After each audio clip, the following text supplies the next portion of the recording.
Welcome to another edition of Teach the Geek interviews. I got that right eventually. My name is Neil Thompson. I'm the founder of Teach the Geek. It's an online platform for science and engineering professionals. I also formed a monthly membership called the Teach the Geek to Speak Society, and you can learn about it at teachthegeek.com. Again, that is teachthegeek.com. Today, my guest is Dr. Erin Keaney. She's the co-founder of Nonspec, a company that manufactures cost-effective prosthetic limbs.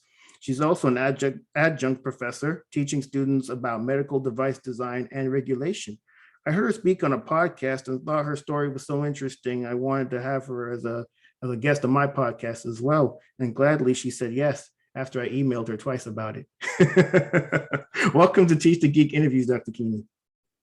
Thanks so much for having me.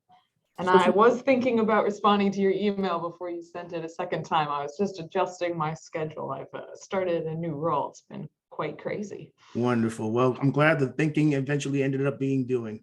Glad we made it here. Yeah. So from the bit of research I did on you, I saw that you got a degree in plastics engineering. Where did your interest in plastics engineering come from?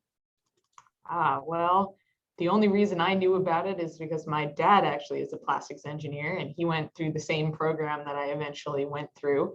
It's a sort of a niche field, so if you don't know someone who knows about it, it's kind of hard to discover it on your own sometimes, although I'm sure the marketing has gotten better. And the reason why I was interested in it is because when I was getting out of high school, I wanted to do something challenging, and I thought engineering sounded like the most challenging I could start with. And then if I didn't like it, I could pretty much go anywhere with that background. I chose plastics because it's so diverse. It's everywhere you look. You could go into so many industries with it. And what I ended up becoming passionate about, which was not really a surprise looking back, is medical devices and being able to help people with my background. So I ended up I'm not great at math, I'll say that. So I got into the program and worked my way through lots of study sessions in the tutoring center to get through the math, chemistry, physics, and all that. But I think it was worth the challenge, and that's what I set out to do. Nice. Well, I also saw that you didn't stop at a bachelor's. You went all the way and got a PhD. So what was the motivation to go on to graduate school?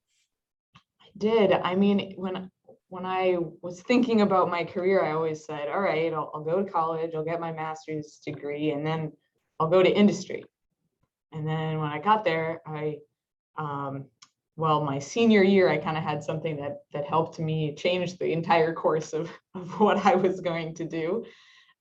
So my senior year, I met my now co-founder.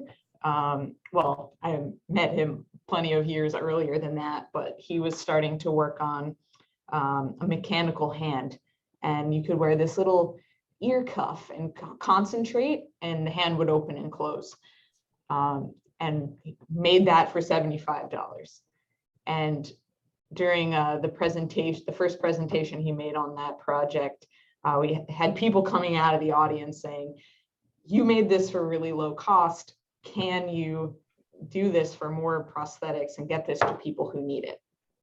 So he brought me onto the team as a plastics engineer to see how we could reduce the costs, make it more manufacturable. And so because of that, my senior year, instead of taking a full-time offer at a position that I had been doing an internship at, I was like, well, I don't really want to commute to do my master's and do these at the same time. And I also have this potential opportunity in the prosthetics world. So I ended up pursuing the master's full time and working on the prosthetics project. And that rapidly changed into focusing on legs, from hands to arms to legs. So that was a big transition.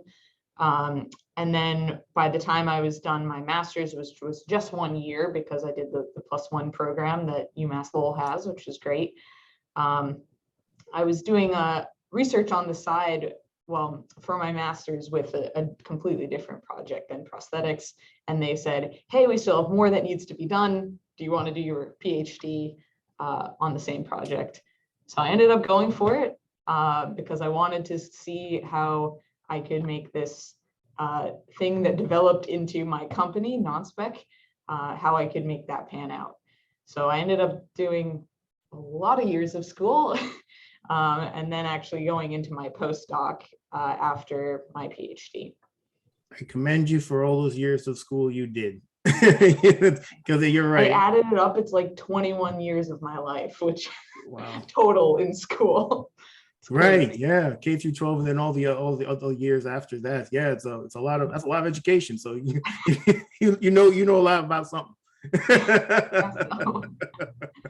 So that's interesting. So it started from your senior year in college when you met your co-founder, and then you did the master's, and then you did the PhD, all focusing, it seems, around what eventually would become Nonspec. So when Nonspec became, I guess, Nonspec becoming something, what really went into taking it from something that you were doing in an academic setting to an actual business? Yeah. Honestly, it was a strange process where we were presenting to different organizations to try to get some funding in to see what we could do next. So we did an initial academic competition within our university and got our first $5,000. Ooh. So we were like, okay, let's see what we can do with this. And we were really tight-fisted with money, especially early on. So we kind of stretched that out for a long time, used it to go to other conferences and network more. And we went through quite a few different competitions, some on business model, some on engineering, some on different aspects of our business where we felt we needed outside input so that we could have people poke holes in it and we could make it stronger.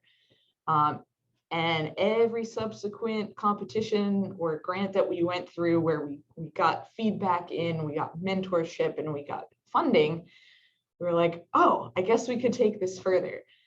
So we kind of did it on that strange milestone basis of, we're like, okay, we're going to push really hard until we get to here. And then we're like, okay, I guess we can keep going. At some point about a year in, we got a sizable cash check, and we realized that it would be really bad of us to take it on personally into our bank accounts, and that's when we actually formed the company and a bank account for the said company. There's a whole lot I could go into about the team dynamics of working through from college into an actual company, but it was quite the journey. We kind of went from 8 team members down to 3. And throughout that process, we kind of had to think about what our actual goals were when we were forming this company. So initially, we wanted to get prosthetics to those who needed it, and that has always stayed as our most important aspect of our company. So we kind of shifted as we needed to, and pursued different avenues to make sure that that was the top mission that we've always gone after. So when we actually formed Nonspec, we decided we wanted to pursue helping people in developing countries as our primary target. So with since we were all in school and able to leverage those academic resources, we were able to do an exchange program and go to India. And that was our first time really interacting, besides over the phone cold calling, working directly with amputees and clinicians. Wow. I could certainly see the team dynamics changing as something goes from just something we were doing in school to something where we want to build into a business, because it takes some time to get to the point where the business can actually pay you. So you very well can, you start at 8 and you end up at 3, and then you got some people thinking, I still got bills to pay and this thing ain't really bringing in any money, so I might have to go and go do something else. And then we go and do something else, and that takes away time from doing the non-spec. And then it's like, okay, are you really as invested in non-spec as you were when we first started? And And then oftentimes the answer is, nah, not really. So, Exactly. You just summed it up better than I could. Yeah, I could totally see that. That's a shame, especially if you all end up blowing up and then you get acquired by somebody and you become instant millionaires. They're gonna be like, I took this job for whatever 75K, and I could have had shares, and now I could have been a millionaire sipping pina coladas on the beach. Or become an angel investor myself, or join a syndicate, become a VC. But no, I took I wouldn't say the easy way, but I didn't see the long-term vision, and so now I'm here where I'm at. So yeah, hopefully that is what happens with Nonspec. Dr. Keaney, I also mentioned in the intro that you're an adjunct professor. If that wasn't enough, trying to get a startup off the ground, you also do adjunct professoring. I don't know if professoring is a word, but we'll go with it. So where the interest in becoming an adjunct professor come from? So when I was doing my postdoc, well, I guess back from that, I was always TAing, even from my senior year when it was I had enough lab work under my belt. I could start as a teaching assistant. So I really enjoyed working with students and helping teach them the skills that I had learned. And there's a lot of things that I think led me into really enjoying that process. So my whole life I've been really involved in scouting, not Girl Scouts, but I was always kind of around my brother doing Boy Scouts. And as soon as I was old enough, I joined venturing. And so I developed a lot of leadership skills within that, and teaching others how to do skills throughout that process. So I kind of noticed that I enjoyed that side of things, and that flourished in college when I was doing the TA work on especially the hands-on equipment, which I really like about the plastics engineering program at UMass Lowell. And then from there, I was actually just trying to basically get extra money on the side as a postdoc. So I started taking on medical device design, which actually was a class that I had taken as a student. And what I really liked is that because I was having all this knowledge and work that I was learning through Nonspec, and I had the engineering background, I was able to hybridize them and help teach engineers this side of business that they don't tend to get within their typical classes.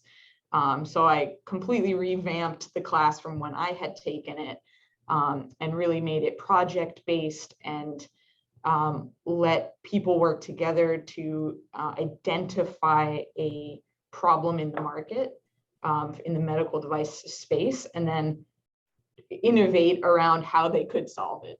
Doesn't mean it was a real thing that could happen, but going through that process is really important. And I really enjoy taking students through that step by step. How do I think from scratch, solving for a need? And I always have the example of Nonspec, of how we were able to do that as well. And throughout my time, especially participating in other accelerators, I have a lot of stories and friends who have also had other journeys in medical devices and other startups that I'm able to infuse into the class. And then I started teaching regulation, which is much harder class to teach because it's talking about FDA, a lot of detail work, and all of the rules and laws and history. So it's a different kind of teaching. And get this, the first time I got to teach that class was in 2020 when it was fully virtual.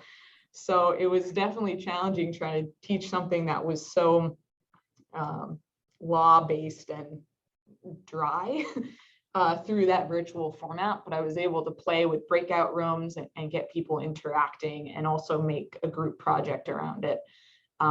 So what I've learned is I really enjoy staying connected to students, because one, they make awesome interns and eventually employees, and two, it keeps me connected into what new minds are thinking about. And so I don't necessarily feel that at the point in the career that I'm at, that teaching long-term right now, it would be super beneficial to students. So I'm actually taking a little bit of a break from teaching, but I do want to return to that, maybe in retirement. I like to say that, when I have more business knowledge from other things that I'm doing that I can infuse back into that classroom. But I do want to make sure that I stay connected with that community throughout. Yeah, it would, I'm sure that the students definitely benefited from hearing from or being taught by someone like yourself, because you've walked the walk. So you have the credibility, as opposed to maybe someone else who been an academic their entire life, never really developed anything. So I mean, what could they really tell you that they know from personal experience? So I'm sure that the students were grateful for that. Did you say that you did a postdoc? I did, yep. Good. How long was the postdoc? It was like 3.5 years or something like that. Okay, so I went straight from my PhD to it. So you did a 1-year master's. How long was your PhD? So it was 3 years, So which 1 is year master's, relatively short. okay, oh yeah, that is short for a PhD. And then 3.5 years for the postdoc. So yeah, that's like 7.5 years. Wow, that's a lot of school. A lot of school, shorter than other people get. The tip I'll say is that what I learned to do is manage my advisor. Very helpful. Learning to manage up is definitely a skill. And it's something I'm using in my new role now. And obviously something that I had to do throughout running Nonspec as a younger woman in in engineering and in medical devices. Being able to assert myself and be able to really get people to respect and trust me has been very important skill.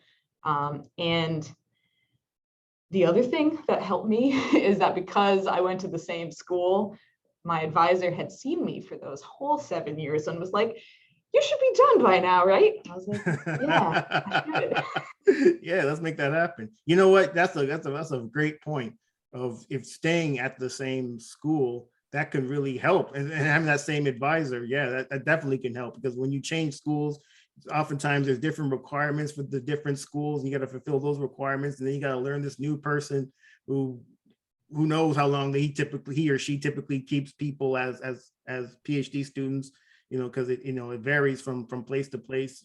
3 years, that's real quick. I mean, I think it's the quickest I've ever heard. So, typically out here, maybe I think 4 is maybe the soonest I've ever heard, but I've heard even longer than that, just depending on where you are. Yeah, but so it was smart of you, I guess, to stay at the same place as opposed to go somewhere else. Although I have heard that it's always good to go to different schools, but hey, hell, if you're trying to get out as quickly as possible, then stay wherever the hell you are. I was going to say, I think reflecting back, if I wasn't doing a startup, it probably would have behooved me to move if I wanted to stay in academia. However, that was not the path that I wanted to take, and I knew that ahead of time. But another thought is oftentimes when people look at getting a PhD, they have a topic that they're passionate about, and sometimes it's really hard to find the project that is actually funded. So what my PhD was in wasn't related to medical devices. It was optical compounding. So I still was able to get a lot of skills from it, but it wasn't aligned with what I wanted to go out and apply for jobs with. So that is a key consideration for people when they're looking at places. Oh man, you nailed it right on the head, Dr. Keaney, because you when you're in school, you don't know. I mean, you're academia and industry, that a lot of times they don't really talk to each other. And so you might be getting a degree in something, and you think it's cool to work on this particular something. But then you go out into industry, and industry says, "Well, we don't really care about this particular something. You better have some transferable skills, or else we don't know what to do with you." But yeah, I fully understand that. Dr. Keaney, I put this podcast together all these years ago, a couple of years ago, because of my own struggles giving presentations in front of people, and they weren't they're terrible to put it plainly. I'm kind of curious with what's your, I guess, your background in speaking in front of others is that something you've always been good at? And if not, what did you do to get better at it? Oh, so I guess from early on in my life, I was speaking in front of people, but not my own words. So in church growing up, I was a lector. So I kind of got the how to be calm and project. And I also did some acting in school, like just for fun. But when it comes to creating your own content to present, that's definitely been a journey for me. So I was thinking about this. So the first presentation that we had to make with Nonspec was 3 minutes long. And around that time, we pretty much needed a 1 minute and a 3 minute pitch, right? Who you are, what you do, why, 1 minute or less. And then the 3 minute is a little bit more about your business model. And typically for that, there's not much you do to adjust for your audience. So from that point of view, you kind of get it memorized, but also make it natural. So by practicing and it's so funny anytime my co-founder or I try to like start a video, even when we're trying to like have a different thread than normal, we always start off with the same sentence just inherently because it's so ingrained in us. So that got really comfortable with. And yeah, I was still nervous every time. I have to kind of pace around and practice and do my own thing to get ready. But the first time we were asked to do a 20-minute presentation, we were very panicky about it. So we kind of had to revamp and think about what we wanted to get into detail on. And that is very audience dependent. So the first time we tried to do this, we ended up writing out notes. So we all had note cards. We had 4 people, I think, presenting during that 20 minutes because none of us wanted to do it alone. And the worst part is that the group who organized it filmed it and mailed us a DVD of our presentation. So we had documented how terrible we were on stage, like standing oddly, had the note cards kind of shuffling, trying to figure out where we were. It was pretty much a disaster. And so from there, I was like, I am never using note cards again on stage. Like, I don't want to do that. I've tried writing out my entire script. I've tried shorthand. All in all, I just need to practice it enough that I can internalize it. So what I kind of have a process of anytime I have a presentation, I try to think through the storyboard of what I want it to be. Sometimes I draw it on a whiteboard. Sometimes I kind of make PowerPoint slides that kind of talk to each. And then I think about what the audience wants to hear and make sure that I'm infusing that in. And then some advice that we got from a mentor is especially if you get nervous about presentations, is practice the first 30 seconds rigorously. And that includes how you're going to enter the room if you need to, how you're going to address who's there, get on stage, where you're going to position. If you can get that 30 seconds nailed, it gives you the confidence to continue on because you know your content better than anyone else. If you miss something, no one's going to know but you and maybe your team. They're going to be like, but that's okay because it's all about how the audience responds to you. And something that I've had to accept is that even if I practice a lot of times, I still have my natural human tendencies to stutter on words or whatever it is. And what I had to learn is to take that in stride and know that that's good that the audience is seeing me as human. I'm not a robot. I'm not just repeating the same thing I've told 100 other people. I am infusing how I'm feeling and what I'm doing in the moment. And And being able to pause at the right times and make eye contact with the audience really helps keep me in what I'm doing through the end. And I've also learned, me personally, I love Q&A better than just, hey, I'm going to present to you, because it lets me know what the audience is actually caring about. So I love these kind of conversations that you and I are having now. Wonderful. And even if you didn't, you'd probably keep that to yourself, right? You know what you said, Dr. Keaney, about pausing, I think is really important, because I think a lot of times people feel like they can't have any kind of space when they're talking, and then what ends up happening is they use these filler words like and you know and so to fill up that space. But I'm a big fan of pausing, and it gives you a sense of gravitas too. It's like people will be waiting on pins and needles. What are they going to say next? But it better be good. What you say next? So yeah, I totally get that. And your story makes me laugh about how that first 20-minute presentation with note cards. So I thought my story was bad. Well, I will say the audience loved us, but I think it was only because we were the youngest people in the room, and they were like, "Oh, they're so cute." Very well could have been. So if you were to give one tip for anybody who's looking or watching or listening to this conversation on how they can become more effective in public speaking, what would it be? I think it would be to state up front what you're doing and why, who you are, what you're doing and why. If you can do that in one sentence, and perhaps it's also the ask that you have of your audience, then it orients your entire audience to say, okay, this is the thing I need to listen to the whole time.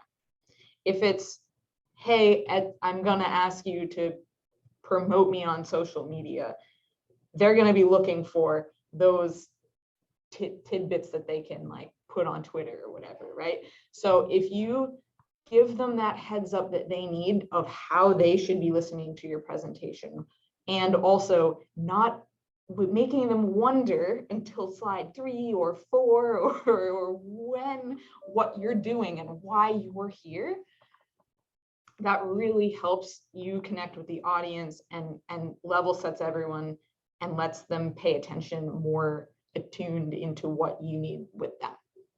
Yeah, I think that's great advice, especially that part about the ask, because you don't want them to get to the end of the presentation and wonder why did I need to be here? So you definitely want them to know what you want or need from them once the presentation is over. So this has been a great conversation, Dr. Keaney. Thank you for being a guest. How can people get in touch with you? They can find me on LinkedIn at Erin Keaney, or they can email me at my Nonspec email. It's just my first name dot last name at nonspec.org.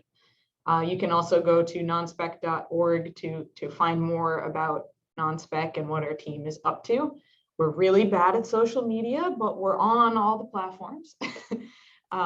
So shoot us an email if you'd like to reach out. Wonderful. Well, that marks the end of another edition of Teach the Geek interviews. My name is Neil Thompson, founder of Teach the Geek. It's an online platform for science and engineering professionals. And you can find out more about it at teachthegeek.com. Again, that's teachthegeek.com. Until next time, take care and stay safe. Thank you, Dr. Keaney. Thank you.